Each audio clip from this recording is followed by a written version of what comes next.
Oke Kak Aga semuanya, kalau misalkan kita di sini melihat pada pengumuman kelulusan ketika tahap 1, di sini yang lulus itu adalah mendapatkan kode L ya.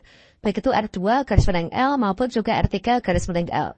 Nah kemudian mengapa di sini ketika kita nggak mendapatkan verbasi, ini kita hanya mendapatkan kode R3 maupun juga R2 saja, mengapa tidak ada kolom kode L pada di keterangan ya?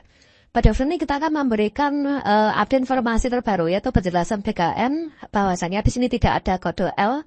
Apakah ini merupakan sinyal kuat semua honorer lulus PTKK dan apakah di situ nanti yang kode R2 dan juga R3 diangkat PTKK paruh waktu. Selengkapnya silakan simak video ini ya. Namun sebelum kita lanjutkan, perlu saya ingatkan bagi teman-teman yang baru menemukan Crispy Channel, silakan klik tombol subscribe-nya dan aktifkan notifikasi loncengnya. Sehingga nanti jika kami memberikan update informasi terbaru, kalian tidak akan ketinggalan informasi. Seperti yang kita ketahui bahwasanya saat ini sudah berlangsung, yaitu pengumuman hasil kelulusan PTKK tahap 1 yang sebenarnya jadwalnya tanggal 24 sampai dengan tanggal 31 Desember. Dan sudah banyak sekali daerah yang mengumumkan kelulusan PTKK tahap 1.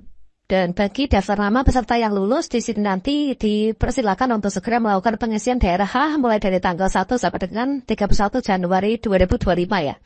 Namun yang menarik di sini adalah terdapat beberapa kode yang mana disampaikan ya seperti yang kita kutip dari salah satu instansi dan sepertinya di instansi lainnya di Indonesia juga sama.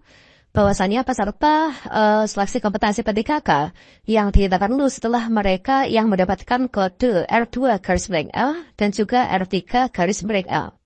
Nah, artinya di sini yang tidak mendapatkan kode ini, kode L ya, baik itu R2 maupun juga R3, ini tidak berhak untuk mengikuti pemberkasan. Sementara kalau misalkan kita cek pada pengumuman hasil akhir rekapitulasi nilai, di sini adalah yang berhak pemberkasan berarti mereka yang peringkat teratas sesuai dengan formasi yang ada, yang mendapatkan kode R2 garis miring L dan juga R3 garis miring L.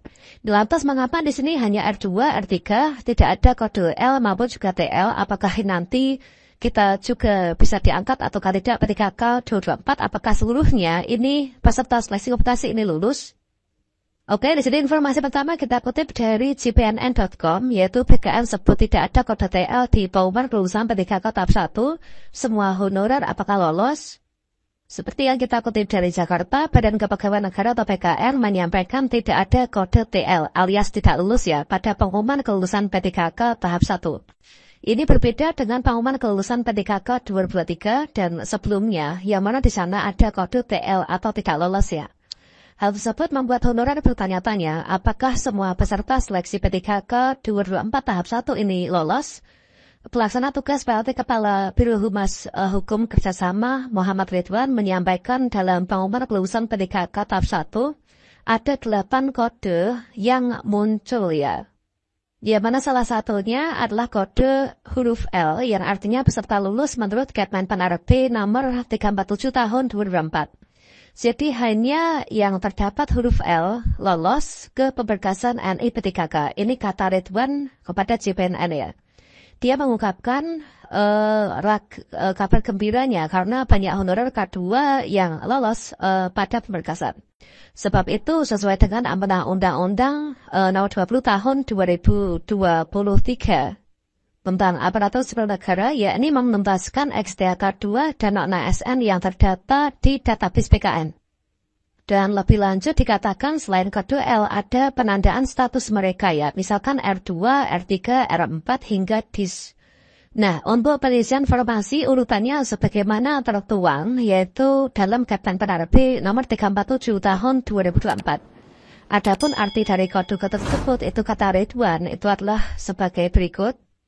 Yang mana di sini untuk kode L itu peserta lulus menurut Kemenpan-RB nomor 347 tahun 2024, R2 peserta XDK 2, kemudian R3 peserta non-ASN di database BKN, kemudian R4 peserta non-ASN yang tidak terdata di database BKN. Kemudian TH itulah peserta yang tidak hadir.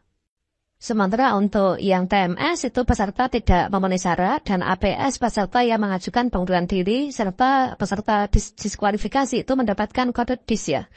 Bagi honorer yang kodenya TMS bisa ikut pendaftaran PTKK tahap 2. Kriterianya sebagaimana tertuang dalam Kemenpan-RB nomor 634 tahun 2024 diktum pertama. Ini ungkap beliau. Jadi seperti yang kita ketahui bahwasannya peserta yang berhak ikut pemberkasan itulah mereka yang mendapatkan kode L, baik itu R2 garis miring L maupun juga R3 garis miring L.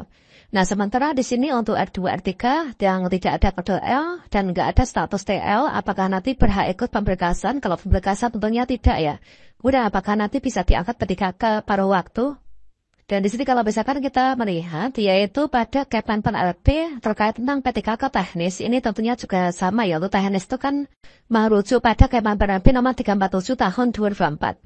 Nah ini pelamar yang dinyatakan lulus itu jika berperingkat terbaik ya. Kemudian pengisian informasi itu diprioritaskan secara berurutan dari XDK 2 yaitu istilahnya itu R2. Kemudian non-ASN di data PKN itu R3. Non-ASN yang tidak terdata di dalam PKN alias mereka yang aktif bekerja di instansi pemerintah. Nah, kemudian di sini ada keterangan, ini sesuai dengan Kemenpan RP nomor 347, bahwasannya pelamar yang tidak mendapatkan lowongan formasi, maka dapat dipertimbangkan ya untuk menjadi PTKK paruh waktu. Nah, jadi di sini teman-teman, jadi untuk teman-teman yang mendapatkan kode R2, kemudian juga R3, kemudian juga yang kemungkinan nanti di tahap 2 itu adalah mendapatkan kode hanya R4 saja, tidak ada kode L. Memang di sini tidak ada kode TL ya. Artinya di sini nanti kita menunggu untuk semestinya ini adalah diangkat menjadi PTKK paruh waktu. Namun untuk pengangkatan menjadi PTKK paruh waktu itu nanti sepertinya itu adalah menunggu nanti akan diusulkan oleh masing-masing instansinya ya. Jadi di sini termasuk juga pendaftaran untuk yang PTKK kesehatan maupun juga guru itu semoga saja yang mendapatkan kode R2, R3 ini nanti yang nggak ada kode L-nya ini bisa diangkat menjadi PTKK paruh waktu. Seperti yang baru saja juga disampaikan oleh Kemenpan RP yaitu terkait dengan evaluasi terhadap pengadaan ASN 2024. Yaitu di sini bagi teman-teman yang kemarin TMS tahap 1 diberikan kesempatan untuk mendaftar di tahap 2, kemudian juga di sini terhadap non-ASN peserta yang tidak lulus seleksi alias kodenya itulah R2, R3, R4 yang tidak ada kode L-nya. Ini nanti akan dipertimbangkan untuk menjadi PTKK paruh waktu ya dengan pengusulan jabatan yang sesuai kompetensinya. Nah ini jadi nanti kita menunggu saja. Kemudian di sini tentunya telah dilakukan koordinasi ya yaitu antar kementerian terkait tentang permasalahan anggaran pengadaan PTKK.